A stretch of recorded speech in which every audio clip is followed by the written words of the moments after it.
The views and opinions expressed on Unlock Your Wealth Radio are those of the host, guests, and callers only and are not necessarily the views of Unlock Your Wealth Radio, Heather Wagenhals, or Success Publishing International. Worried about retirement? Want to travel the world or just be around to watch your kids grow up, but you can't because you're drowning in debt? Now you can! With Heather Wagenhals and the Keys to Riches powered by Unlock Your Wealth Radio. Heather will show you how to stop chasing your wallet, eliminate debt, lose financial stress, and live the life of your dreams. If you truly ever wanted to have more, do more, be and give back more, now's your chance. Listen weekly to hear what others are doing to manage their money better with these proven strategies for building wealth with the Keys to Riches financial philosophy. Now, here's your host, Heather Wagenhals. So much for starting the show right. Hey, we're here now. Yay, this time it worked.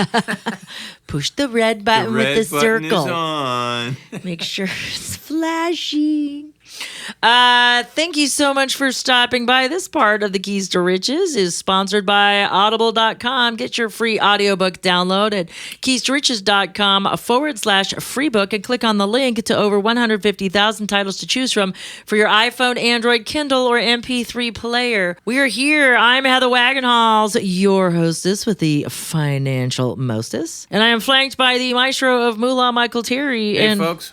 we will help you get your money mind right with the Keys to Riches financial philosophy, shall we? Sounds like a good idea. In addition to the Moolah word of the day, what is our key? Well, our key today is number 5. Take emotion out of the picture. Yes, take emotion out of the picture. So we've come so far in our keys. We're approaching halfway. Halfway. I like 6.5 is halfway. 6.5. After the 6th show, but before the 7th show, we're halfway. Right. So, yes. We have just an amazing show. I'm still in the vibe and the after effects of Freedom Fest. It was so enlightening and so important. Down. And yes, it's really, really tough because all 3 of my speeches, the 2 I gave at the Atlas Society Summer Summit, plus the Turning Critics into Converts speech I gave at Freedom Fest, all have to do with my biology-based approach to money management. Yeah. And so that was what was so cool, and it all circles around this key. So that's what was so great about being able to kind of spread the wealth, because now the people that took that workshop, because they were always like curious, well, what is biology-based money management? What does that mean exactly? That sounds scary, weird, and kind of intriguing all at the same time. I've been explaining it, people ask me what I do, because I'm a musician. Obviously, this is something new for me to be producing radio, and I've been explaining it to people, and they're very interested. This musician came in yesterday, and he said, "I'd really like to hear the show." And it's like, it wasn't just him. I've explained it to a lot of people. Did he like the mic flags? He did. That's what actually got him. And you know what? He couldn't see the "your." Oh. So he said, "What does Unlock Wealth mean? What is Unlock Wealth Radio?" Oh. Yeah, really. Color the word "your" in differently. Perhaps maybe just an outline. How about yellow? Maybe we just put a little black line. It's silver, like, the color of money. We've got green for the color of money. We got silver for the color of money. Yeah.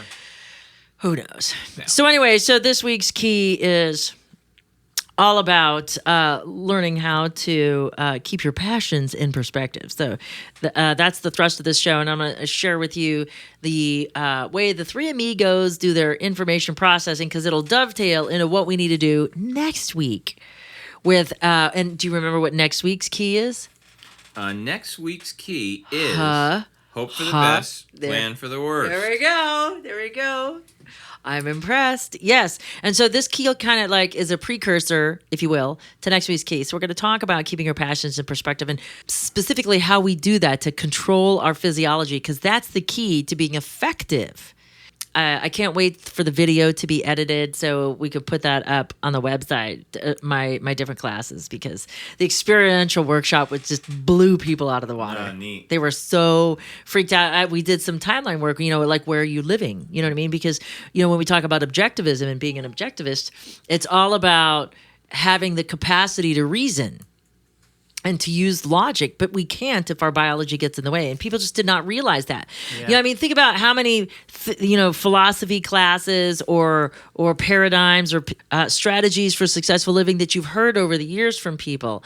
And yet, like, it sounds good. You're like, oh, well, I can adopt those principles, but then somehow, like, it never happens. Like, because I always give this example. We already know to spend less and save more. Right. But we don't. We don't do it. We don't do it. And why is that? Well, it's because our biology gets in the way. And that's what I tell everybody now when I give them the little spiel. Yay! You be proud of me. I'm a good little salesman here. Outstanding. It's good to see your selling shoes on. Yeah. That's wonderful. So let's talk about our moolah word of the day first, shall we? So we can get this out of the way, and then we can get on to our fabulous key for this week. So our moolah word of the day is actually a phrase. And the phrase is traditional economy. Okay. So a traditional economy is an underdeveloped economy in which communities use primitive tools and methods to harvest and hunt for food, often resulting in little economic growth. Traditional economies are often found in rural regions with high levels of subsistence farming.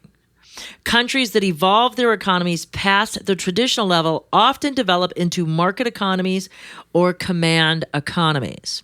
So a market economy is, where the market dictates. So you think of free markets. A command economy is where the government controls the economy. It tells you what to build and how much to sell it for and all of that good stuff. Subsistence farming means that they're producing enough for those in their community. They're not producing excess to be sold. They're producing enough to barter within each other. So that's a traditional economy.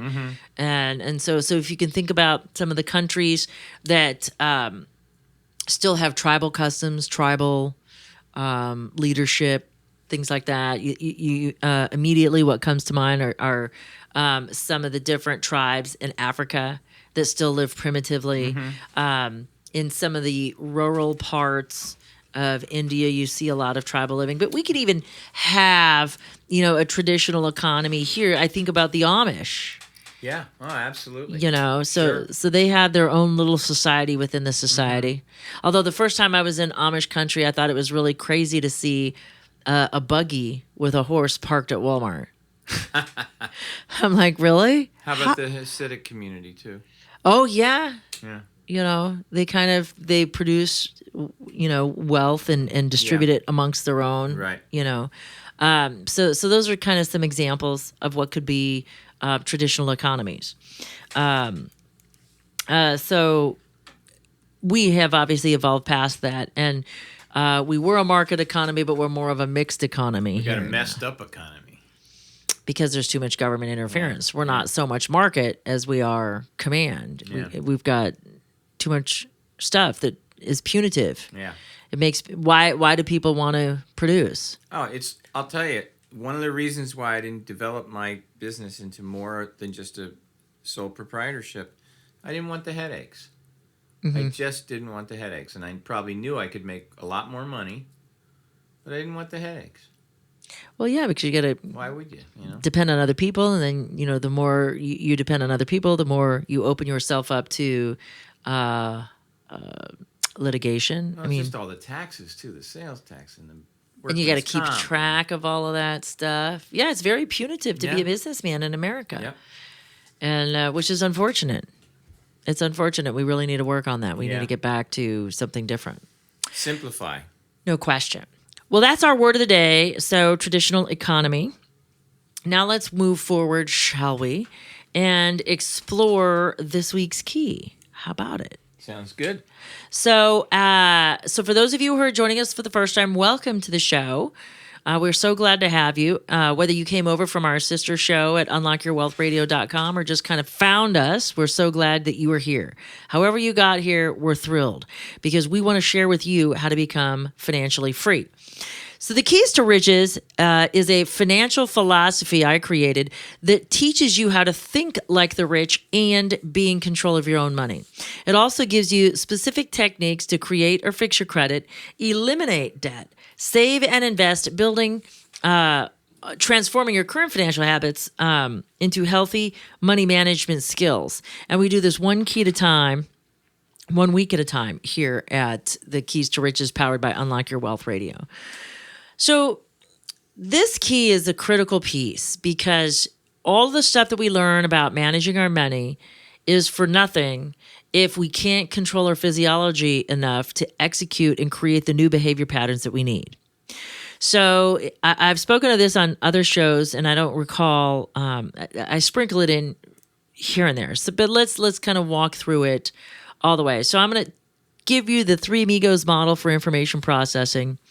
And I'm also going to give you how we respond to things so you can understand at a biological level what I mean by take emotions out of the picture. Because it's more than just emotions that we need to take out of the pictures. We need to take, our ability to respond to the next level. And in order to do that, we need to control our emotions and be impartial as much as we can. And the only way to be impartial is to be at peace with ourselves. And so that's kind of what I'd like to talk about. So if you think in terms of the brain and biology, the brain is fascinating. And it's you probably have heard the analogy of an iceberg or an island. So the part that you see above the waterline is about 12% of the actual iceberg. The same is with our conscious in relation to our subconscious. So we have 12% conscious activity. Our conscious activity is limited to balancing 7 to 9 things plus or minus 2 at any given moment. Think of phone numbers. There's your 7 digits. Yeah. Okay. So 7 to 9 things plus or minus 2. Then you've got this 88% that is your subconscious. So this part of your brain can handle 4 billion bits of information per second. Wow. It's amazing. It's super powerful. We haven't tapped. How do they figure that number out? Oh, based on imaging and activity. You can see we're only using about 12% of our brains. Wow. It's pretty nifty to see how some of these brain scans light up. I want to go get one. I'm so bad. I just had to make the time and go do it. I tried to get one done a couple years ago, and scheduling, they were moving their offices. And so I was all set to go to California to Dr. Amon's clinic, and then they had to reschedule with me. And then I lost my window of opportunity because I wasn't going to be back in California for some time. So that was really heartbreaking for me. But it's amazing how detailed these can be and the information that you can glean from this. But what happens is, let's take it, for example, habits, okay? The brain is basically lazy. So it creates these neural pathways, and over time, each time we successively repeat something in a particular fashion, it carves that neural pathway deeper and deeper. The only way to bypass this slow ebbing away, like the Grand Canyon or the Colorado did to the Grand Canyon, is you have to have a single event learning experience to create a crater that deep. And so now think of an asteroid hitting the Earth and the big dent it leaves. Right. So there's the difference between a single event learning experience, so something traumatic. It could be traumatic good, it could be traumatic bad, but it's traumatic nonetheless. Or we can ebb it away like the Colorado onto the Grand Canyon. So in either case, the more often something is done, the easier it is to access it, the stronger the neural pathway is, the more difficult it is to break that habit. Okay? Makes sense. And the reason why people do what they do is because it's been ingratiated over time. And so it's very difficult to change a habit. You can't delete a habit, but you can certainly replace it because the neural pathway to make that choice exists in that way. And when people say you just need more discipline or you just need more intestinal fortitude or willpower, and that's not it. Because what we know, especially from Dr. Joel Wade being on the show, is that discipline dissipates and willpower wanes. And so because of that, we're more strong in the morning. So we're likely to succeed at things that we tackle early on. But as that conscious part of our brain, that 7 to 9 things plus or minus 2, gets overwhelmed by the end of the day, we are more likely to reach for that soda pop, make that expenditure, or make an ineffective decision that's the antithesis of what it is that we're trying to correct. And we won't be able to consciously override the subconscious. And if you think about it, if I brought, like, let's say we each had 100 members on our respective teams, and let's say we were going to play some sort of game. And let's say I brought 12 of my people, and you brought 88 of yours. Who do you think is going to win? Who is going to win, Michael? I think your 88 is going to clobber my 12%. Oh, yeah. Every time. And the only way that I can overcome your 88% is if I'm super strategic and well organized. Right. That's the only way that I'm going to be able to make that happen over time and win. Otherwise, we default to our previous training. Right. So that's part of why we don't make change. Yep. Because it's easier to stay the same and complain sure. about it. Yeah. People don't change until the pain of change is less than the pain of staying the same. You have to get so uncomfortable. Yep. That fire under your fanny has to be turned up so hot that you finally move away from it. Right. Because the reality is the carrot always dangles on the stick. You're either not looking or you don't care. You'd like to have the carrot, but you're comfortable. You're complacent. Right. You're okay where you are. You'd like more, but you're not willing to make the effort to get more. Right. The only time you really move is when you've got the impetus to, like something painful. So those are some of the challenges we have. So you couple that with our biology, and this is why we need to make more effective decisions. This key was actually inspired by some comments that my father had said to me years ago. And that's kind of how I came up with this key. This part of the Keys to Riches, powered by Unlock Your Wealth Radio, is sponsored by KeepMyID.org, the only service that actually prevents identity theft. All others are just monitoring services. Put your credit on lockdown for Keys to Riches radio listeners by visiting our website at keys2riches.com/keepmyid and click on the link to start protecting your financial future right now. Remember to use promo code WAGS. So my late father's saying to me was, when I was asking for something, and he was gone most of the time, and my parents were divorced, so and he always lived in another state, so I only saw him a handful of times. I don't think I even saw him 10 times growing up after he was gone. So he had said to me one time, I asked for something, and he said, the whole money doesn't grow on trees and stuff like that. And we were taught, and I'm like, well, you're rich. And he's like, I'm not rich. And I'm like, why are you not rich? You handle, millions of dollars for this very important, powerful business.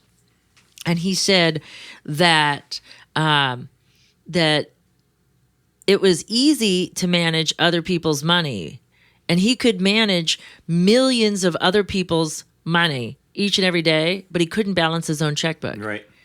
And the reason why is his emotions would get in the way. Mm-hmm. He would either feel entitled to do something because, doggone it, he earned it or worked for it, whether or not financially he could afford it. Exactly. He felt entitled, or that he had earned, he had this emotional drive that, I worked hard all day. If I'm going to come home and I'm going to eat a half a gallon of ice cream and drink 4 beers, then I'm going to do that. Yeah. And that's why, morbid obesity killed him. Wow. So, overindulging because of this sense of entitlement, his emotions, he would buy my stepmonster things just to shut her up.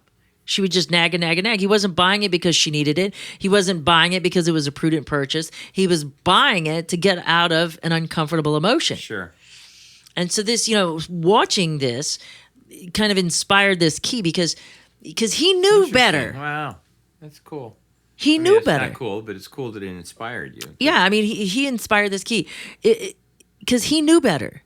If he could successfully, he was the go-to guy. They moved him all over the country to bring up the plants that were failing.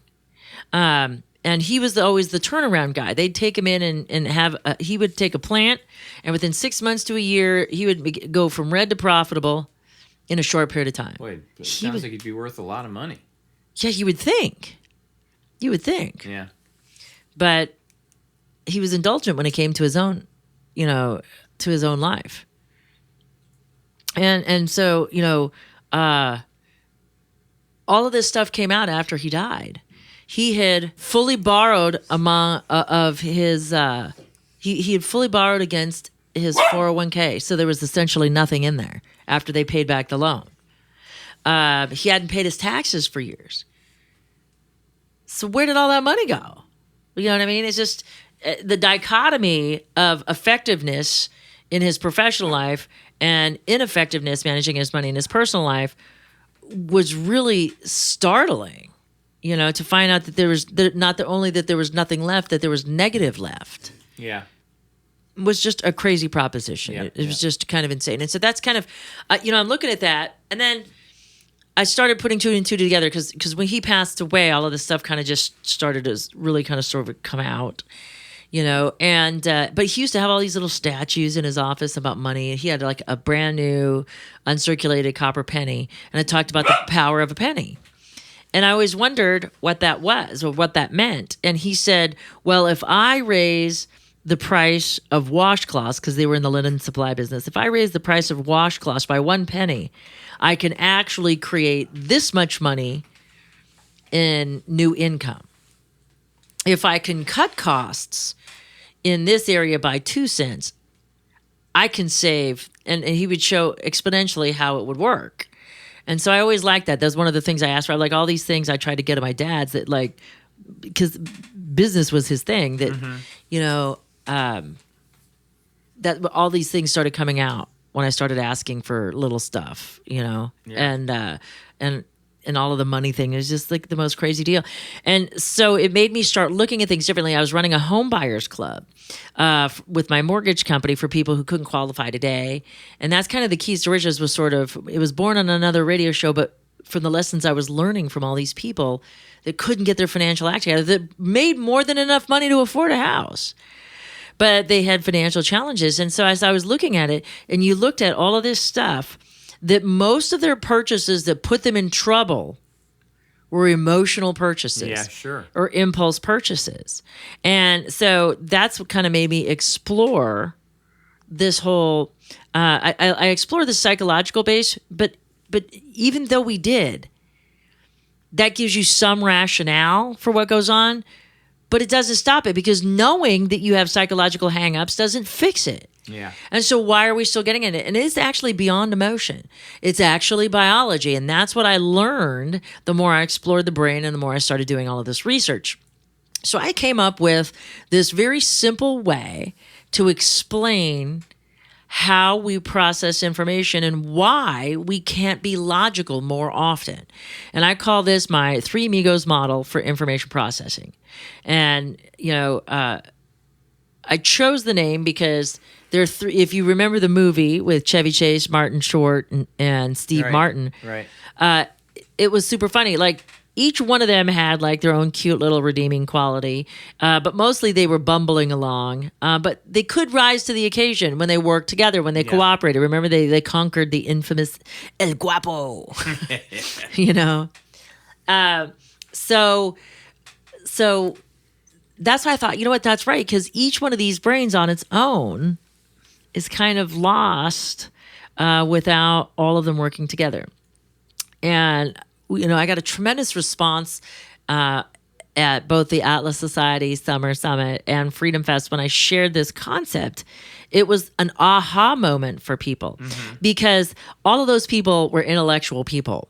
All of those people, it's not like I was talking, to illiterate people or people that didn't make any money. These are all competent professional people. Right. And they were like, oh my gosh, so many people kept coming out throughout the week to tell me about their aha moments. And so it basically works like this. So if you think in terms of the three styles of brains that we have our original brain, our survival brain, we have our emotional brain, or our memories, our mammalian brain, and then we have our logic brain, which is our prefrontal cortex. And yes, I know that there is more to the brain than this. So all of you people, this is an oversimplification because this is radio. So I have to make it simple so you can understand it and create your own visuals, because I can't give them to you because you can't see me. I'm invisible. I have my cloaking device on. It works. So if we think about this, the way it works is information comes in, whether it is outside in a stimulus in our environment, like a coyote runs across the street in front of us while we're driving, or it's a thought you have. I think I'm going to go work out today, or whatever it might be. It's an internally generated stimulus. You have a stimulus. So the process, let me boil it down to you, is I do, I feel, I think. And so the I do is actually our survival brain. It's our initial decision officer, okay? And his job is to keep you safe. He has a natural negativity bias, and that's what he does.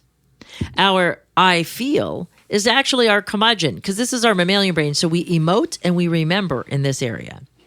And finally, our last brain, where I think, is whom I call logically. And this is where we have the power of reason and logic. This is where we can solve problems.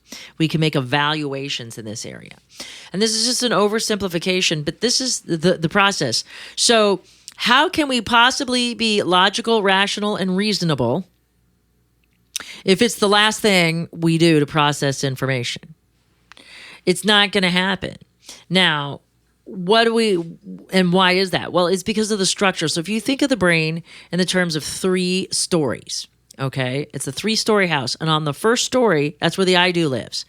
And so his sole job is to keep you alive. So he will seek pleasure and avoid pain in this moment. And if it's not instinctive, built in the DNA, it has to be programmed. Now, he doesn't know right or from wrong. He only knows how to survive. So even folks that do bad things, if it's built into their survival mechanism, like if you think, children of serial criminals, that it's like a way of life. I think of, the gypsies, that stealing is what they do, and so I think of different cultures that have certain behaviors that would be considered aberrant to others would be perfectly normal to them. So they will do, so the I do can only do what's been programmed in. The curmudgeon, so if he gets triggered one way or another, he dumps hormone and he pulls the emergency lever in the elevator and it can't go up to the next floor. And so when we shut off access to both our emotions and memories as well as our logic, we can only react instinctively. We can't intellectually or effectively respond because we've been triggered to do so. So biologically, our blood rushes to our extremities, our heart rate increases, fine motor skills are eliminated, and we can either fight, freeze, or flee. And this is an important part to remember because our memories and our emotions are useless if we get triggered at this level. But likely, when we make a decision, we call it emotion, but it's really a biological one that we're making because we're either moving towards something or away from something. So we buy something to make ourselves feel better if we had a bad day. We spend money on our kids because we want them to have a better life, even though you can't afford it. You still do it anyway. So you're driven either towards pleasure or away from pain. And that's kind of the point of this week's key. So we have to think before we think, but how do we get there? We can't unless we maintain our physiology. And that's the purpose of this week's key. So if you would like a more in-depth explanation, please sign up for our free video series on our website at keys2riches.com and click on the 5th lecture, which is our Take Emotion Out of the Picture lecture. And you'll get all of the tools or resources you need to deploy this key effectively. Thank you so much for stopping by. It's been great to have you here at Keys to Riches, powered by Unlock Your Wealth Radio. And for the maestro of Moolah, Michael Terry, I'm Heather Wagenhals. Now go out and unlock your wealth today. UnlockYourWealthRadio.com is produced by Heather Wagenhals and the Unlock Your Wealth Foundation. UnlockYourWealthRadio.com and its affiliates are copyrighted 2016 with all rights reserved. For more information on the Keys to Riches Financial Wellness Series, please visit our website at www.unlockyourwealth.com.